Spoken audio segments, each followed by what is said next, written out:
So, ayun mga tol, good morning sa inyo.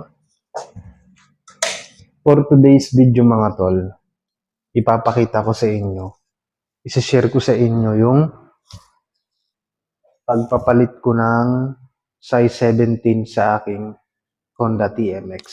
Size 17 na gulong mga tol, pinapalitan ko siya. Bali, kahapon ko yun siya pinapalitan. Pero hindi ko maipapakita sa inyo mga tol kung paano siya inassemble. May papakita ko na lang sa inyo na tapos na napalitan na ng size 17 yung aking Honda TMX. Ipapakita at isi-share ko sa inyo. Tapos, at the same time, papalitan natin ng XRM front fender. Yung stock na front fender niya mga tol. Para magandang tignan mga tol. So, ayun mga tol, tara siyempre sa basement at nandun yung aking Honda TMX Alpha.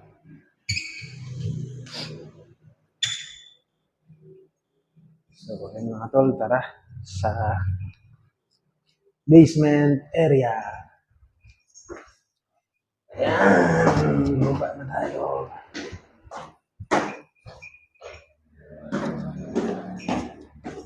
So, ayan, dito na tayo sa basement.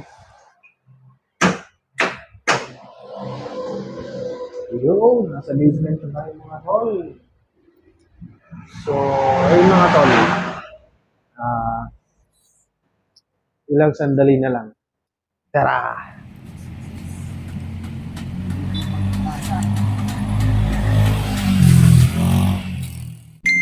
Shoutout kay RGR TV 2. Ingat sir.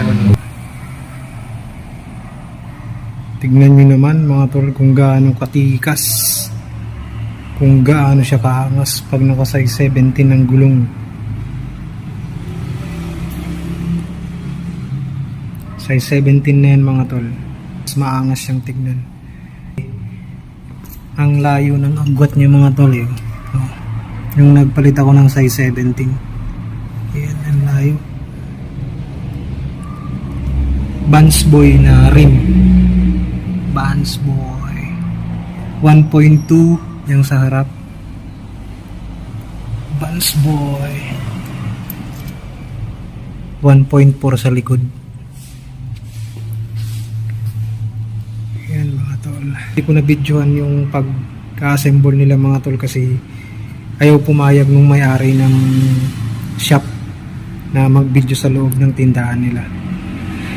Chinese kasi yun mga tol eh. Ewan ko siguro dahil Chinese siya kaya ayaw na magpa-video. Yan siya mga tol.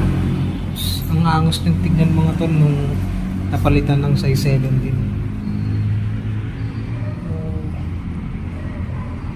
Na siguro mga tol pagka ano yan, napalitan ng pang XRM na front fender. Yan. Astig niyang tignan mga tol. So yun mga tol, hintay-hintayin lang natin yung front fender na in-order ko sa Lazada. Ngayon yung darating eh, kaya kakabit ko na rin dyan mga tol. Kung magpapalit kayo ng size 17, marami namang mga motor shop na pwede kayo magpagawa or magpaalay ng rim. So yun mga tol, hintayin lang natin yung front fender at ikakabit din natin dyan mamaya. So ayan mga tol, papalitan natin siya ng front fender ng XRM. Ito luluwagin lang natin to. Ayan, at actually naluwagan ko na siya. Screw lang yan para matanggal natin yung stock na fender. Ito, sahatakin mo lang siya. Tapos ito, pipihitin mo lang to. Yan, pihitin mo lang siya.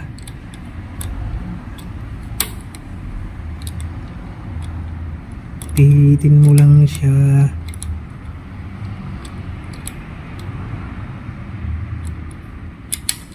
pihit, pihit, hanggang sa matanggal siya. Yan. Tapos, kasi, kaya ito tinanggal mga tol, dito natin tatanggalin yan. Oh. Tatanggalin natin yan dyan.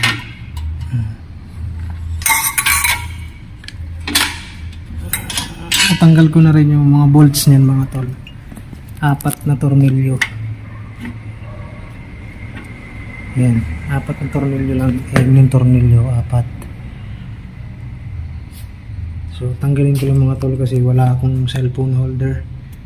So yan, tatanggalin ko lang siya. Mga tol, tanggal na. Oh ha. Mahirap-hirap din tanggalin pala. Yan siya. So kunin ko lang yung mga tol, front fender ng XRM. Ayan mga tol. Ayan, binilihan ko na rin siya ng bracket. Ayan ang ipapalit nating fender pang XRM. Tara mga tol, ikakabit ko lang yung holder nya, tapos ikakabit na natin dun sa harap na gulong ng ating Honda TMX. Tara mga tol, hindi ko na maipapakita mga tol, madali lang naman yan eh. Lalagay mo lang yung bracket, tapos papakita ko na lang sa inyo ng nakakabit na, kasi wala akong holder cellphone mga tol. So tara, let's go. So yan siya mga tol.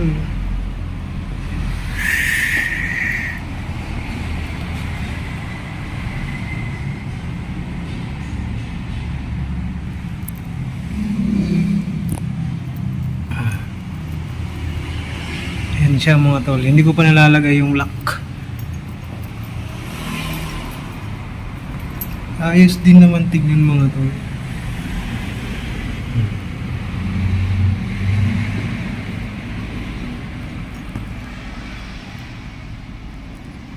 So yun mga tol, ilalagay ko na yung bracket nya. So ayan mga tol. Napalitan na natin ang front fender, XRM front fender. Medyo maano lang siyang tignan dito sa camera mga tol, pero maangas naman siya oh. Lalo na pagka yung medyo nababa siguro yan.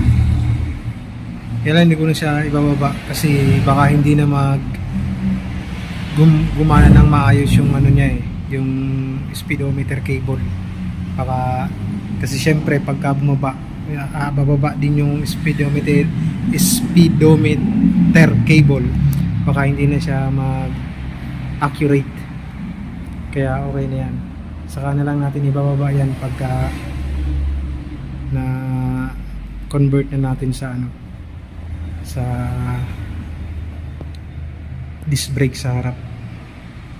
So yun mga tol, yan ang itsura niya ngayon na naka size 17 siya at napalitan natin ng XRM front fender.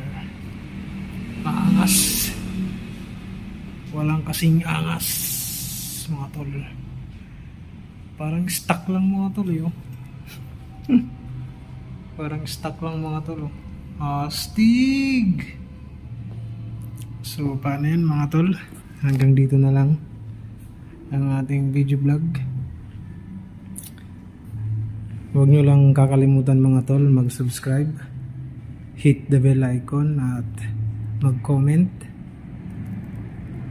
At ayun, sa susunod na naman mga tol, yan muna ang maishishare ko sa inyo mga tol. Kaya maraming salamat sa panonood. Bye bye.